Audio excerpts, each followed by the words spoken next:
First off, let's see if this works. Why did I start this this movement that we're trying to build? So some of you are maybe familiar with this graph. It basically is tracking. It's a weather station in Hawaii, in Mauna Loa. It's one of these beautiful islands, and they've been tracking since the 60s the concentration of carbon dioxide particles in the air. And the graph, as you can see in blue, is pretty astonishing. It's very, very straight and very consistent in the amount of ppm over the years. And it continues growing. This is already a little bit old.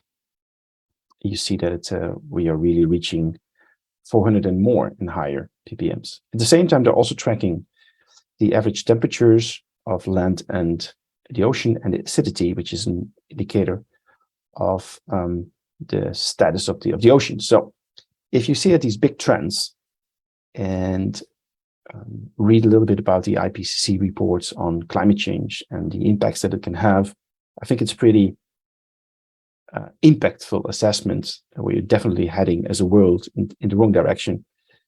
And so what can we do about it, right? I mean, there's a lot of phenomena that it can help, that it can sort of reach or impact with potentially very, very bad results. This is a more recently graph on the growth of the CO2 concentration, and you see that it's really very straight line up, only ways up so far. Now, I think that last summer has been, and autumn has been particularly strong in terms of reporting in the media on all these effects. We had long periods of droughts all across Europe. I mean, I'm living in Spain right now. I'm from the Netherlands, where we have always had a problem of too much water. But even in the Netherlands, we had the soil cracking and drying out. We had some forest fires, of course, a lot around Spain, Portugal, in the UK, in Romania, in several other countries. And then afterwards came the rain that didn't come in the summer, fell in autumn altogether in 1 or 2 days, creating flooding. So you have these all the time, more and more extreme weather patterns that are probably going to be what they call the new normal. And of course, if you look at that from sort of a global perspective, and first we had the COVID. This is a famous cartoon that I always think about when you talk about these issues. That it was our health situation, and which was very important, of course, with long impact on society. Then the following recession, and then people talk about climate change, and then sometimes we even forget that we also have a biodiversity collapse that is also nearing. We have a huge number of species that are on the verge of dying out, and this biodiversity plays an essential role in the sort of the dynamics of our ecosystem and how all these things are connected to each other. There's a lot of high interactivity between species, both plants and animals. So we somehow would have to restore this in order to prevent these huge waves collapsing on top of each other, and with huge, danger of, I'm not going to say wipe us out, but at least inflict severe damage on our societies. And this all seems very far away. But as you saw last summer, and also in previous summers and periods in the wintertime and in autumn, that impact can be really, really severe, and they will become stronger and more impactful in the coming years and decades. So I think we have to sit back sometimes and see what can we do as citizens in order to try and contribute to the solution. And of course, there's a lot of things that we can do. We can maybe travel differently. We could maybe consume differently, perhaps eat less meat from time to time, or do all kinds of other actions in order to help the planet. But mostly it has to do with energy, our energy use, of course, the amount of fossil fuels that we burn still in order to that feed this whole wave of CO2 emissions in the air. So one thing is that we can try to lower our emissions. That's going to be essential to, to create less peaks in the system. At the same time, we also have to mitigate, as they call it, to try to really address the problem and to draw down that carbon and see how we can try to suck as much carbon out of the air. There's a lot of talk about very expensive installations, or maybe compressing CO2 and putting it back in the soil, injecting it in old gas or oil wells, that kind of stuff. Machines that can take out CO2 and somehow lock it down.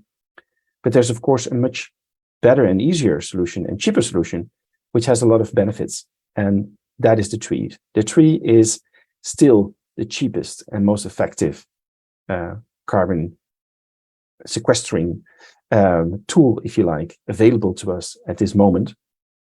So we, as a group of people very motivated to try and do something about this phenomena, decided to start a foundation. It's called the Terra Foundation, and we proposed a project to the European Commission 3 years ago, and involving a consortium of 16 organizations from 8 countries, and try to create a very ambitious scheme or movement in order to try and motivate as many people as possible to get involved in planting trees.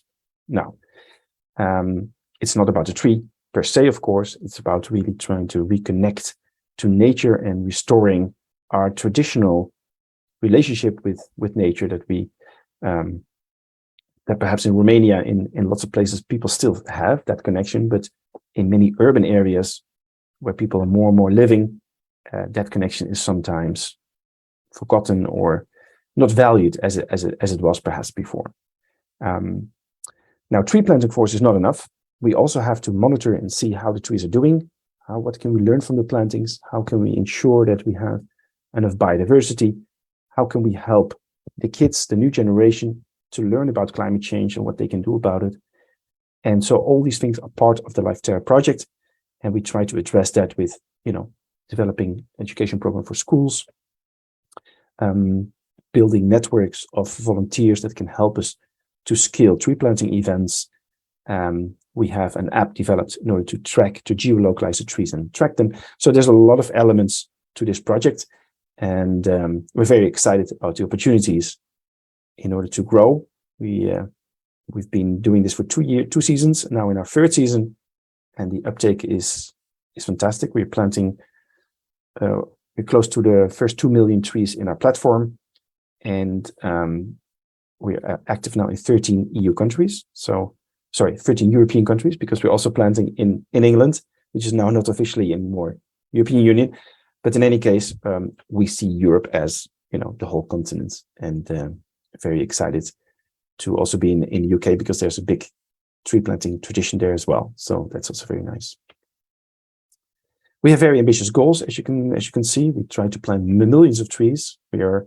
We're never going to go within 2025 to reach 500 million trees. That's going to be very, very difficult. But in any case, it's sort of a long-term goal, and we hope to achieve that in who knows many years. But it all depends on you and on the citizens joining us and helping us out by becoming active in the field. So, how do our events look? I think if you've been to a tree planting event, you will recognize some of these pictures. Some of these were taken still during the pandemic. We thought that probably it was better to be outside in nature than to be at home, locked down. So we tried to get out as much as we could and plant trees. It involves a lot of children. We do a lot of projects with schools, but all kind of collectives, with companies, with sports people, sport teams. It doesn't matter. Anybody who's interested in planting, we try to invite them. And of course, our friends who've organized the event for today are the #1 tree planting organization in Romania. So if you are interested in this, we really, promote and that you join them and at one of these plantings, because it really gives fantastic energy. And this moment of planting trees is very magic to me. And we see that everybody comes home with a big smile on their face, enthusiastic about what they've done, what they've contributed to a better world. So what we offer is really ambitious climate action. We invite, in that sense, all kind of stakeholders from different angles. It can be companies, can be collectives, can be schools. And we always try to start with perhaps one small project and try to build that out later to something bigger. In that sense, it's very important that we geolocalize the trees. So our app is free of charge, and any other tree planting event, organization, movement can use it. It's basically the idea is that by taking a picture of your tree, selecting the species that you just planted, these are preloaded into the system. Together with the GPS point of your phone, this tree is registered as a data point, and you will be able to track it in the future and see how your trees are doing and if they are performing as expected. And then, of course, once you have a first project, you can engage with the community and see how you can really make this project bigger, and then go to different regions and expand it.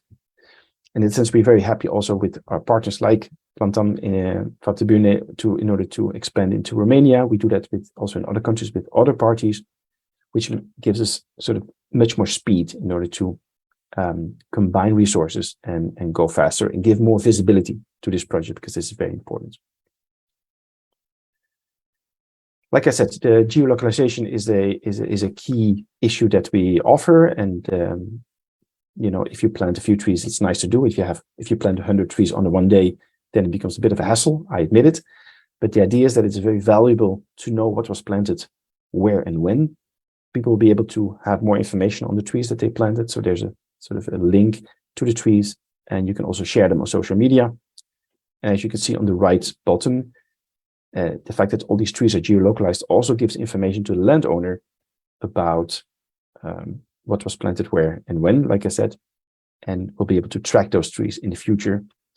That will add a layer of transparency to tree planting organizations, and will give more trust from donors that want to support these projects financially, in order to, just say we planted 1,000 trees or 10,000 trees, but then in the end, not being able to justify where they are. And so this is a system that will help all organizations involved in this, interested in this, to give more transparency to their different stakeholders that they have. Okay. And by the way, any questions, please interrupt me. Otherwise, I just keep rambling on. All right. Good. I'm curious, Sven, how many users are registered in this application? That's a very good question. We have, I think, something more than 30,000 users now in this system, because basically everyone that participates with planting of trees and gets the login, so it creates a login in order to tag trees, even if it's one, can also be a few hundred, but even if it's one, we consider that a user. And so that's quite a big number of people. Yeah. Here on the right, you see what we call a company tree dashboard. So this is a way for a corporate sponsor, in this case, Ernst & Young, that support us in many countries in Europe. They come with their teams to help plant, and some projects they adopt, and they allow schools to plant on their behalf. But at least you see here, they have 80,000 trees in our dashboard. And with this, they can say to their employees, to their shareholders, to all kind of other social agents, where the trees are that they are supporting, and how they're trying to create really an impact in Europe.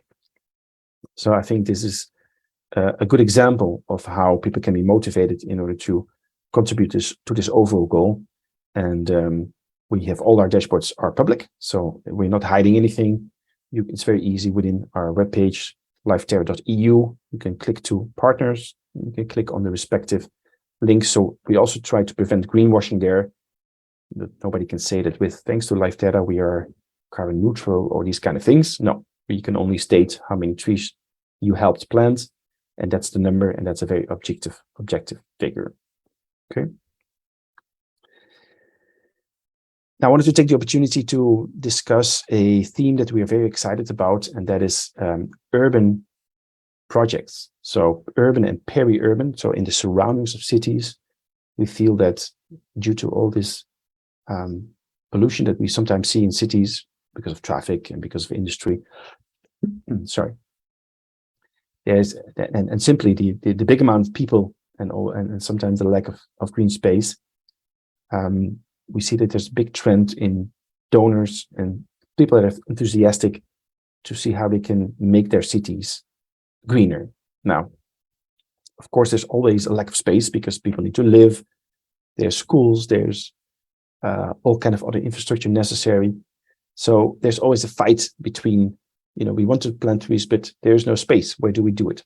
And so the example that I wanted to share with you today is from a city in the south of France called Nice. I'm not sure if you know it, but it's not a big city. It's about 140,000 people, more or less. And there was this parking lot sort of next to the city center that was abandoned a few years ago. It was not really functional.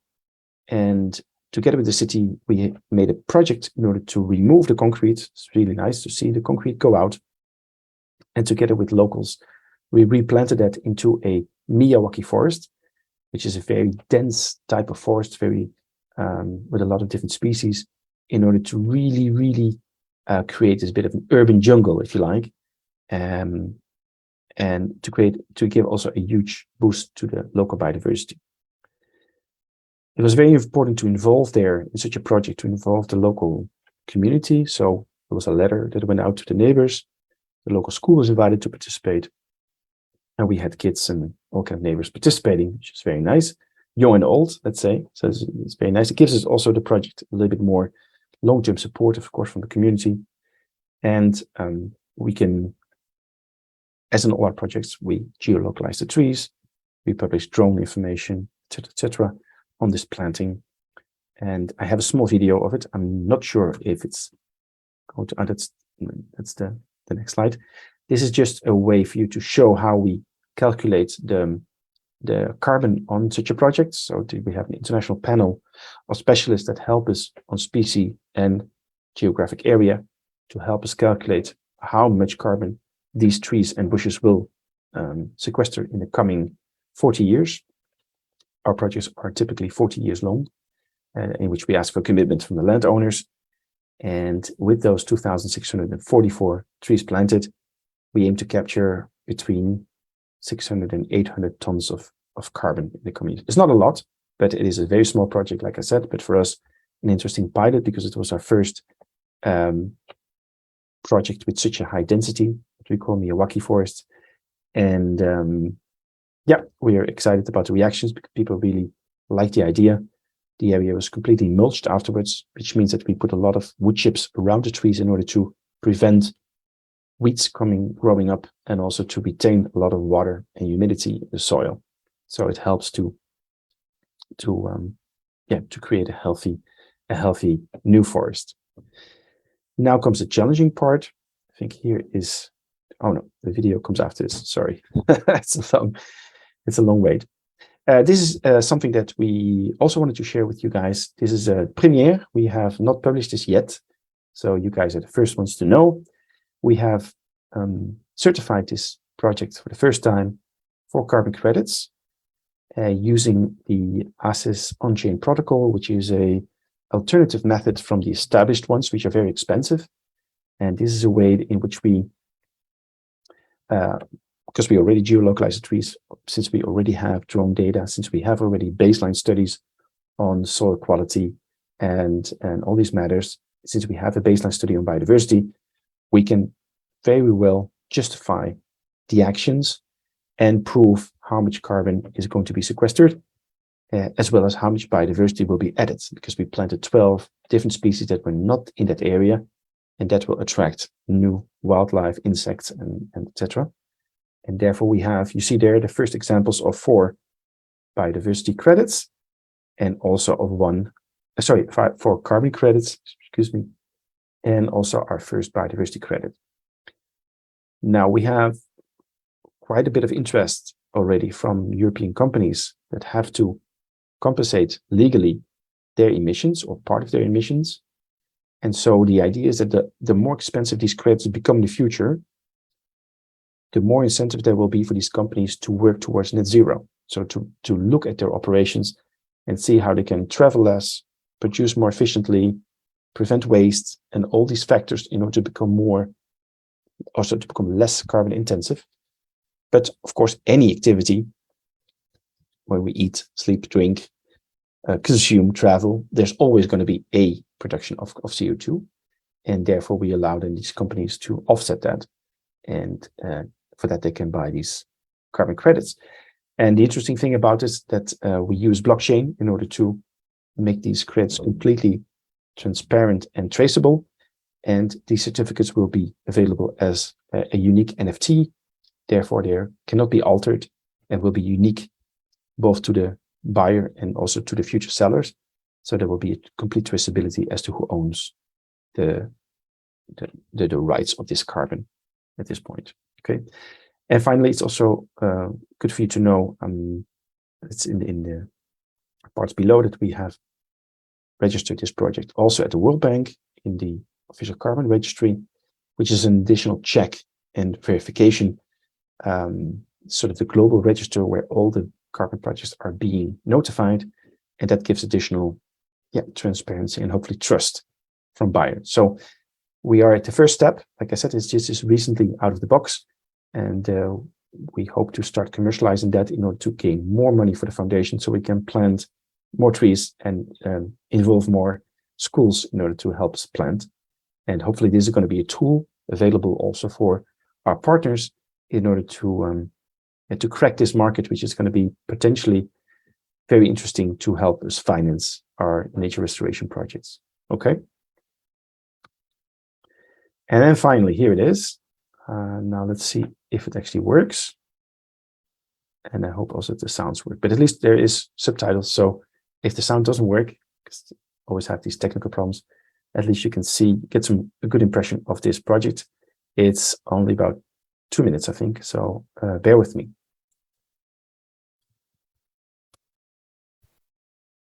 Here in the middle, busy traffic lanes here around me. And today we are very excited because we're converting former car park, abandoned, into a new forest. And not just a forest, but a Miyawaki. It's like Terra's first one, that's why we're really excited. And it is a method devised by the Japanese ecologists that allows a lot of competition between the trees, a lot of diversity, which helps to create new forests in 10 years instead of more naturally, conventionally in about 100 years. So these are very interesting opportunities in cities that have a few hundred square meters that they're not using for anything, to convert these into very dense forests that absorb a lot of carbon and a lot of pollution. Pour planter des arbres à l'île, c'est très important. C'est pour la vue, normalement. Deuxièmement, c'est pour l'oxygène, pour la nature. Oui, dans ce quartier, il devrait bien avoir beaucoup plus de plantes, parce que dans toutes les terrasses, tout est vide devant les quartiers. Et tout, c'est bien d'avoir une belle posture sur les quartiers, un peu partout. Comme on voit sur Nice, ils essayent d'enlever les routes pour mettre des plantations. Donc, ça fait plus joli, c'est plus d'hygiène, de pureté et plus d'oxygène, bien sûr. For our first Miyawaki forest, we're very happy to have 12 species of Mediterranean, different types of plants, both bushes, both trees, and very resilient against drought. Because of course, we're in the Mediterranean context here. There are other Miyawaki forests in the world that hold up to 50 or even 100 species. So the more diverse, the better. Miyawaki forests are a fantastic solution for cities in order to become more resilient towards climate change. Citizens, schools, everybody can participate. That's a wonderful concept. And we invite all European cities to join us.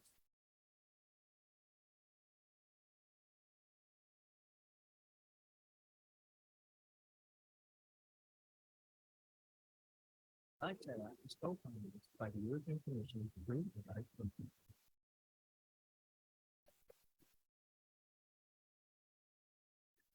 Okay, I'm not sure if you heard the sound, but Yes, anyway, we can. you could hear the sound. Okay, wonderful that it worked. Good. Just to round off my presentation, as I said already a few times, we are supported by the European Commission. On the one hand, we have some co-funding from them, but we also depend a lot on donations. So we have individuals that support us by adopting trees on the website, but also we have a lot of corporate support. These are sometimes local companies, small companies that want to do something good for their local community, or sometimes also bigger names that work across Europe. And with some of them, we planned, I would say with Ernst & Young is the biggest one already in 13 countries. So that's a really, really nice way of engaging their teams and to create a lot of, positive vibes between colleagues around the issue of sustainability and climate action. As said, we also work with the Commission, and so we have contacts with DG Environment, DG Klima, and other units. So if ever you need help or you think you need to have something done there, at least try and contact us. We are always happy to share contacts and see how we can help each other, because the common goal is to get as many trees in the ground as possible, of course. And here you see an overview of our partners. We are, as I said, 16 partners from 8 countries. We divided along our specialties. So we have working groups on technology, trying to improve the tagging technology that I showed you, but also how we monitor and how we incorporate satellite imagery into our platform. We have, of course, implementation partners in the different countries that help us to plan and organize events. We have a few companies and universities active in the education part to develop this program for kids between 8 and 14-year-olds to learn about sustainability. And of course, we have a communication section where we try to get as much publicity and news for our events. We have newsletters, we have very active YouTube channel, not yet TikTok. I'm learning that from some of the experts that you see here in the room, but that will be something for the future.